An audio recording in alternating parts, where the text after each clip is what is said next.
and in today's video, we are reacting to the most unsettling band commercials. Now, I'm gonna be honest already, this thumbnail, it's looking very upsetting. This nigga right here, Humpty Dumpty, yeah, no, bro, that nigga, I might fuck around and have nightmares. I'll be honest, after watching this shit, cause nigga, like, this isn't something you want to see at night. Imagine this standing over you in a pitch black room and you see the saliva just drip from his mouth, like, hit you on the forehead, and then just a little bit of it get in your mouth, bro. Like, holy fuck. That sounds like a horrible experience. You know what I'm saying? But with that being said, man, let's go to get to the video and see what other unsettling commercials are there. If I'm 10 years old watching TV and this advert comes on, if I'm never watching TV again, that'll scare the shit out of me. What? What the? I don't know what I just watched. I don't even have commentary for that. I just can't believe that's a real commercial. This advert caused so much controversy because it created a craze in playgrounds in the UK. That's genuinely scary. I can see why people said, yeah, that is distressing, because I'm kind of distressed.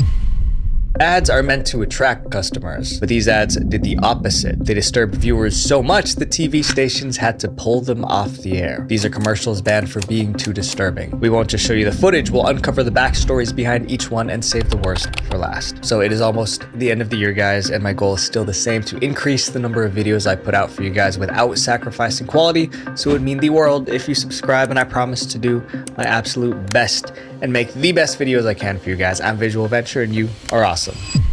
The ad that was too weird to forget.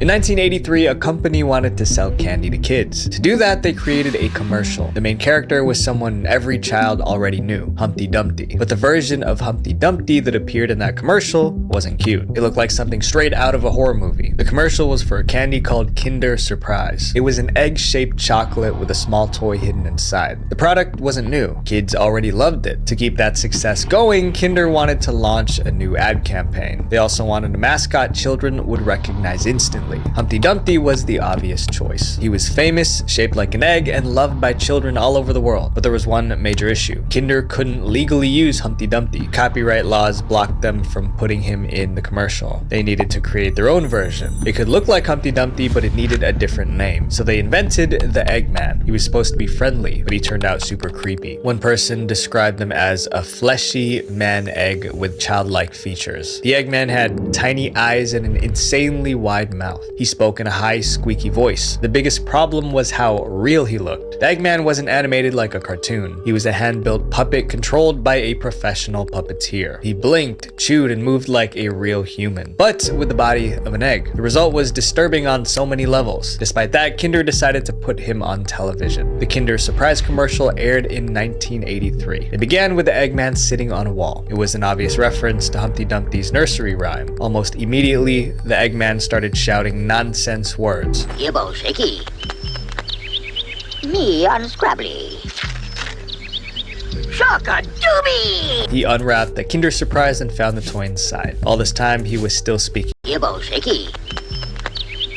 Me unscrabbly. Shaka doobie! He unwrapped the Kinder Surprise and found the toy inside. All this time, he was still speaking gibberish. Yodel yum and choco scrum with multi-pump dice! Oh, grubbly! His excitement kept building. The Eggman waved his arms wildly. Then he lost his Dice! Oh, grubbly! His excitement kept building. The Eggman waved his arms wildly. Then he lost his balance and fell backward off the wall. It was a direct nod to Humpty Dumpty's fall. The Kinder logo appeared. The commercial ended. It was meant to be silly and fun, but instead it came across as bizarre and unsettling. Not long after it aired, complaints started pouring in. Parents said their kids were terrified of the Eggman's creepy face. And it wasn't just a few kids, it was thousands. Eventually, TV stations had to act. After many complaints, networks stopped airing the ad. It was unofficially banned. Eventually, Kinder decided to pull the commercial completely. By then, it already had a reputation as one of the creepiest candy ads ever made. But that wasn't the end of the story. Decades later, the footage resurfaced on YouTube. People couldn't believe it was real. Overnight, the Eggman became a meme. YouTubers created parody versions. Fans even tried to translate his gibberish. Yodel yum and choco scrum with multi-pump dice! The translation was obviously fake, but it captured what everyone thought. The ad was absolutely weird. Kinder tried to bury this ad. Didn't work. Decades later, it's still everywhere. Your personal information works the same way. Once it's out there online, it never really goes away on its own. A few years ago, someone dug up my which are all needed to stay safe online. And with the holidays around the corner, I think online safety is one of the best gifts you can give your family. If you guys want to try Aura, click the link in the description or go to aura.com/VV to try 14 days for free. That's enough time for Aura to find out if your personal data is already out there. Up next is a commercial that made a joke about something people take very seriously. The ad that disrespected families. Sometimes the best way to advertise a product is to show someone using it, but a Belgian company called Zazu couldn't do that because their product was a condom. Obviously, they couldn't demonstrate that on TV. They needed another way to deliver their message, so they came up with a commercial.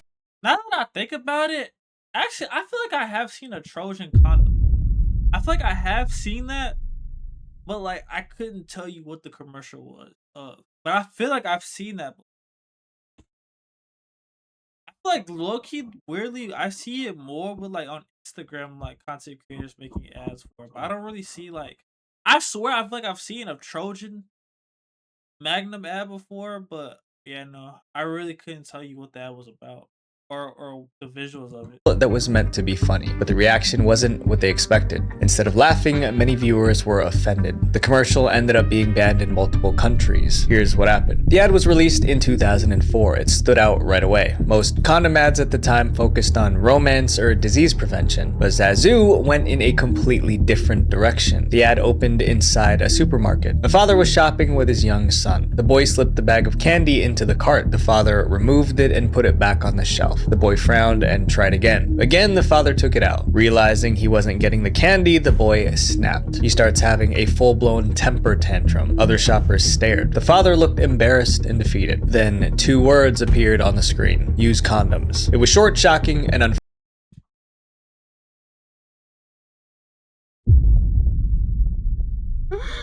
Bro, I'm sitting there thinking like, how is this gonna be a transform into a condom ad? This nigga said use condom because the kid was snapping at him.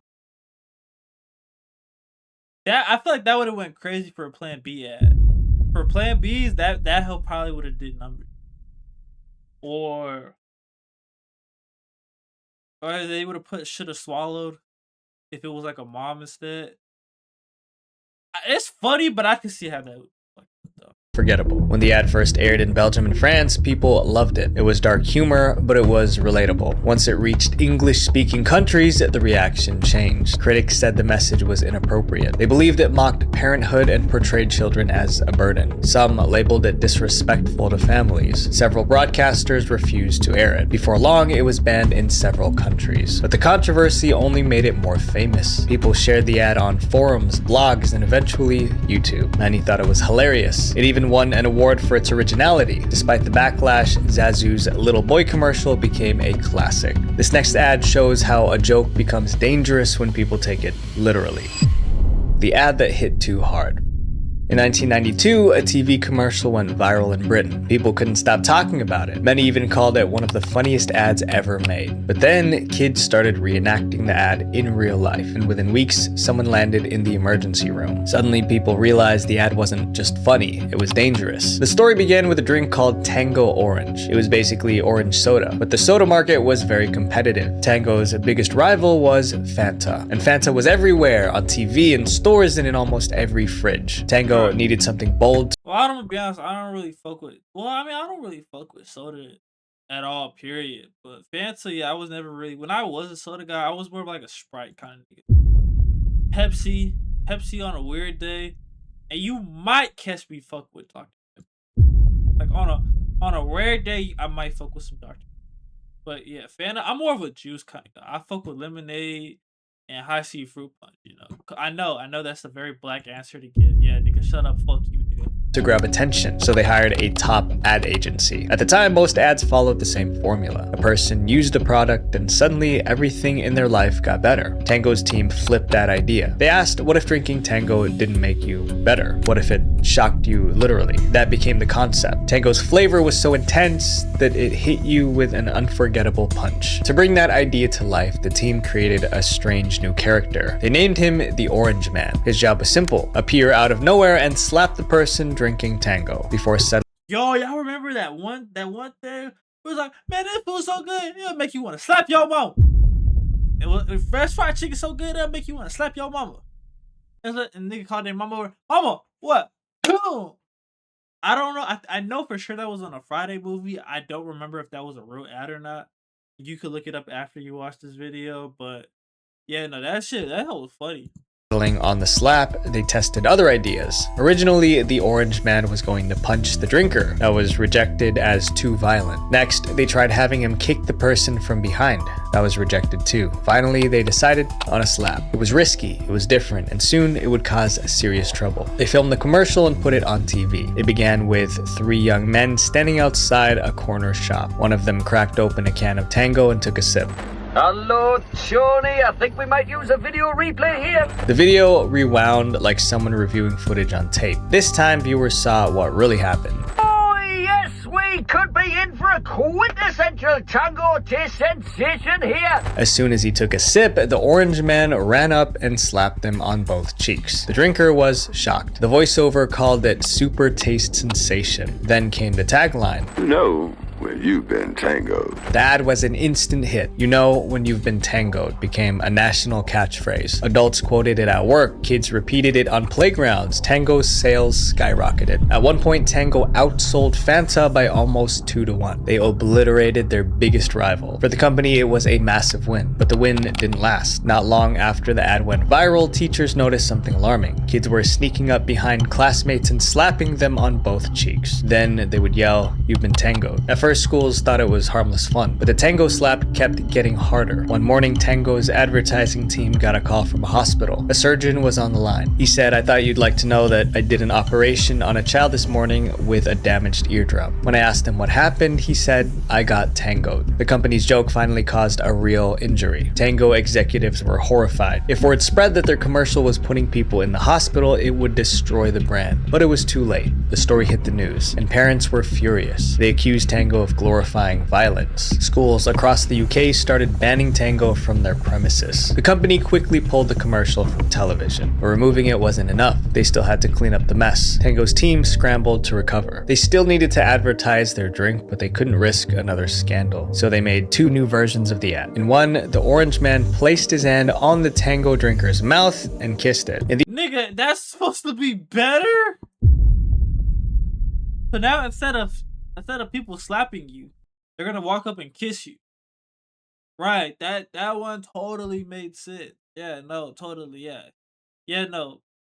The drinker saw the orange man coming and ran away. The team believed these safer versions would work just as well, but the public felt differently. The new ads didn't have the same impact. The original commercial, however, became legendary. People still remember it today. In the year 2000, the orange man ad ranked number 3 in Britain's list of the 100 greatest TV ads of all time. This next ad was supposed to inspire people, but it disgusted them. The ad, too insensitive for TV. In 2002, Microsoft was preparing to launch the Xbox across Europe, but there was one major roadblock. At the time, PlayStation dominated the gaming world. To compete, The real nigga timeline was PS2, PlayStation 3, Xbox 360,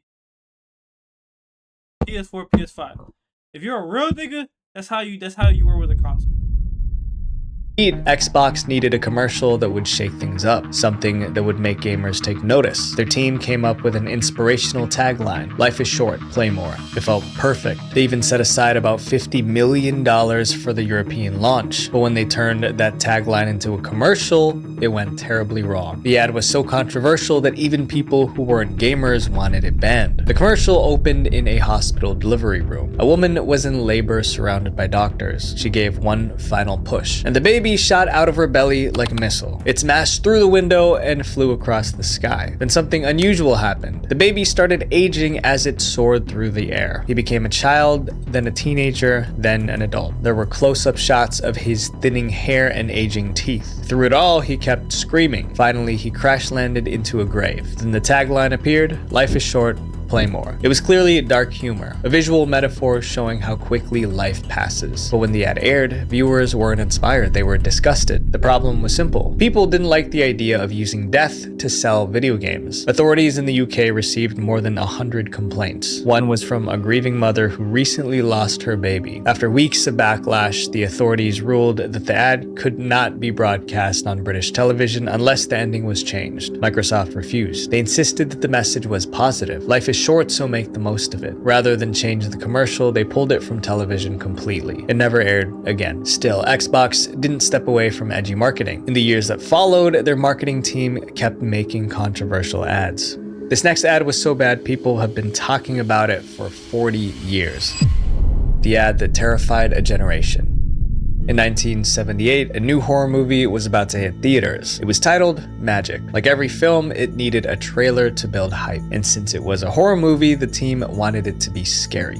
Very scary. But they went further than anyone expected. Magic was a psychological horror film. It was about a struggling magician named Corky. His career was collapsing and he was desperate for something new. So he added a ventriloquist dummy named Fats into his routine. It worked. After adding the dummy, Corky became a success. But soon he sensed something was wrong. The dummy wasn't just a prop, he seemed alive. And worse, he was evil. In short, as the story unfolded, Corky slowly lost his grip on reality. For the movie trailer, the marketing team came up with a minimalist idea. No special effects or action scenes, just the evil dummy staring straight into the camera. That would turn out to be a very bad idea. The trailer lasted only 30 seconds. It began with the dummy emerging from the darkness. It had lifelike eyes and a devilish grin. The camera zoomed in while he recited a poem.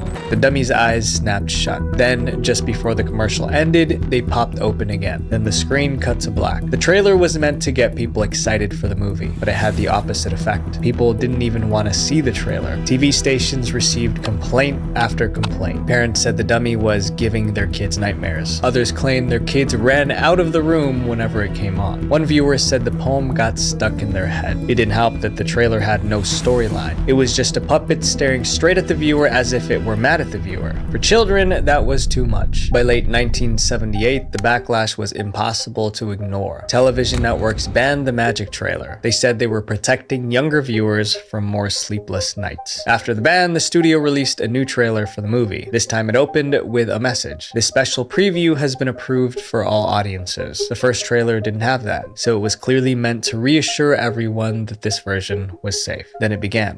When your heart begins to pound, when your mind begins to go, keep telling yourself, it's only a movie. This time, the dummy appeared for just a few seconds. The rest of the trailer showed scenes from the actual film. You do magic too? Corky does magic. I only do tricks. It was spooky, but not horrifying for the people at the time. When Magic premiered, reviews said the movie wasn't nearly as scary as the trailer. One critic wrote, "There's nothing in the film nearly as terrifying as Fat's grin and that creepy little rhyme." More than 40 years have passed since that original trailer, and people still talk about it. Today you can find it on YouTube, and comments are filled with adults who still remember being terrified as children. Some even call it the scariest movie trailer of all time. This next ad got into trouble for being a little too realistic. The ad that corrupted young minds. In 2007, a game called Kane and Lynch was about to launch. It came from the same studio that created the game Hitman, but this one was far more violent. The two main characters were criminals. Kane was a ruthless mercenary, and Lynch was an unstable psychopath. Jesus Christ, that nigga Lynch got a cranium on his shit. Holy fuck, that nigga got that LeBron James going on. The game followed them through a series of brutal crimes and shootouts. When it came time to promote the game, the studio had one goal. They wanted the commercial to look cinematic, like a gritty Hollywood action movie. Something raw, realistic, and intense. In retrospect, maybe that wasn't the best decision, because the ad they created was so disturbing it was banned almost immediately. The commercial began calmly. From the creators of Hitman comes Kane and Lynch. Then all hell broke loose. There was gunfire, screams, and sirens. Kane and Lynch didn't hold back. They took down anyone who stood in their way. It was 30 seconds of non-stop violence. The creative team thought they nailed it, but once the ad aired in the UK, the public reaction was a disaster. The commercial ran on just a few British networks. Within hours, viewers were calling the TV stations to complain. Almost everyone said that the violence looked too graphic. They pointed out scenes where characters were getting hurt. One close-up even showed a person's bruised face. Even the sound effects were an issue. There was a sickening crunch sound when one character was hit with a rifle. For many viewers, it was simply too disturbing. By the end of the week, UK authorities received 26 complaints. That might not sound like much, but it was enough to ignite a national debate about how video games were corrupting young people. Even the TV stations that first aired the commercial apologized. The game studio tried to defend itself. They claimed the ad was misunderstood. Kane and Lynch was about two criminals trying to survive in a harsh world. The commercial was just showing that world. It reminds me kind of GTA, to be honest. That's the kind of vibe I got from it.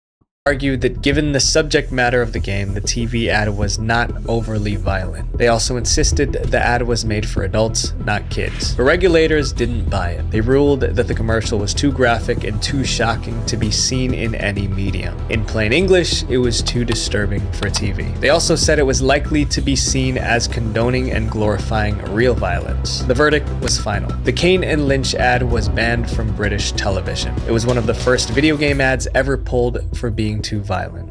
Up next is a commercial that people actually liked, but somehow it still got banned. The ad that was too crude.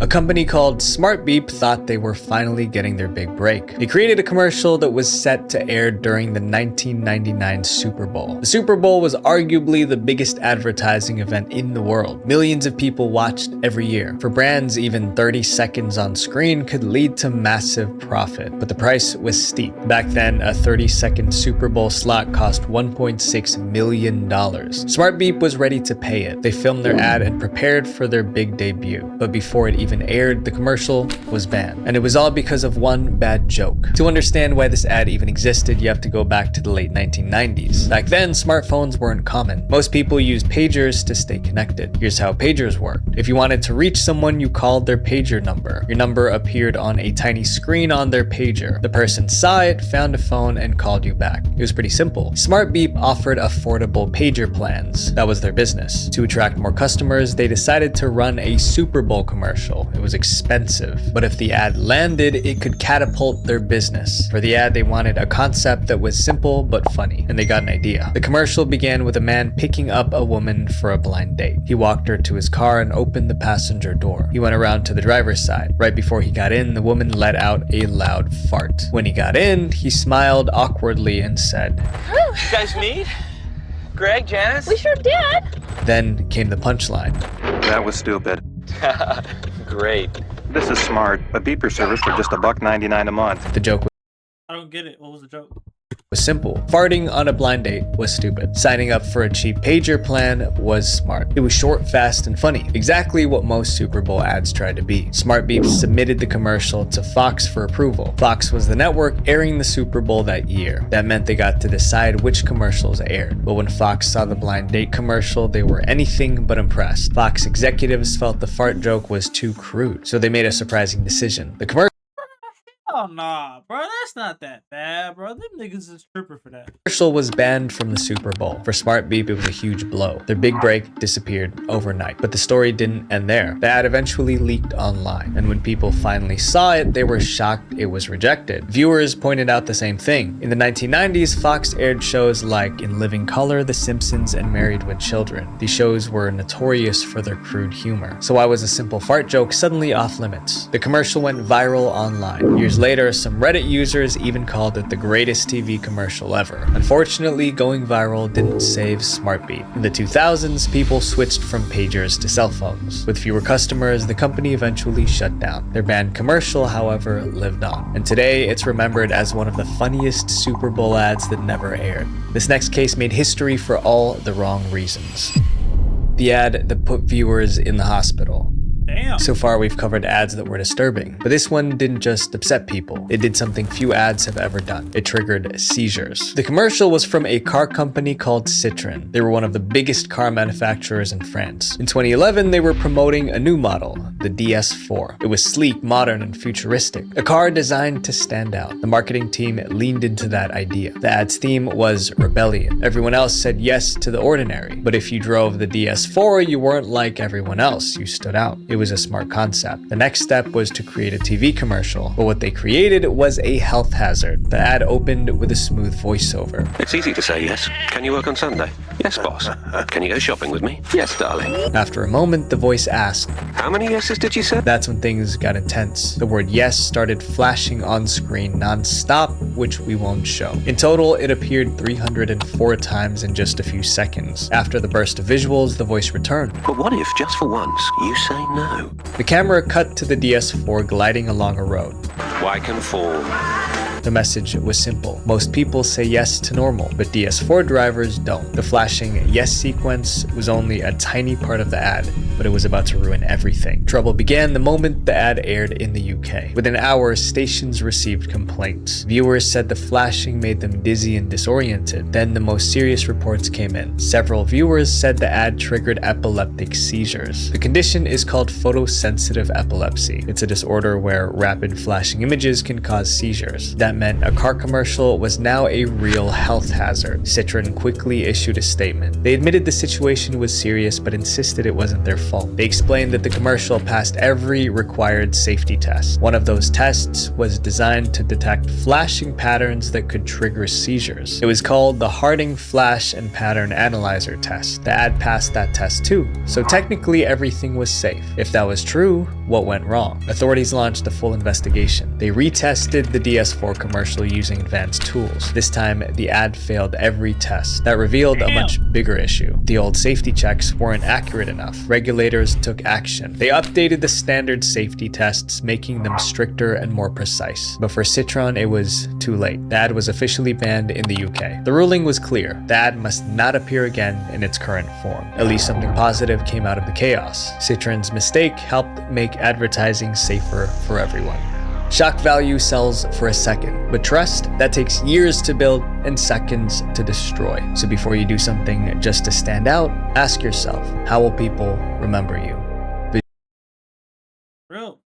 You know, with that being said, man, y'all let me know your thoughts on the comment section below. Again, personally, I still think the fucking egg commercial, that shit was the most disturbing commercial I've seen. But if I'm wrong, let me know how you feel. Hit that like button, hit that subscribe button. You know what I'm saying? It's greatly appreciated. And until next time. Peace.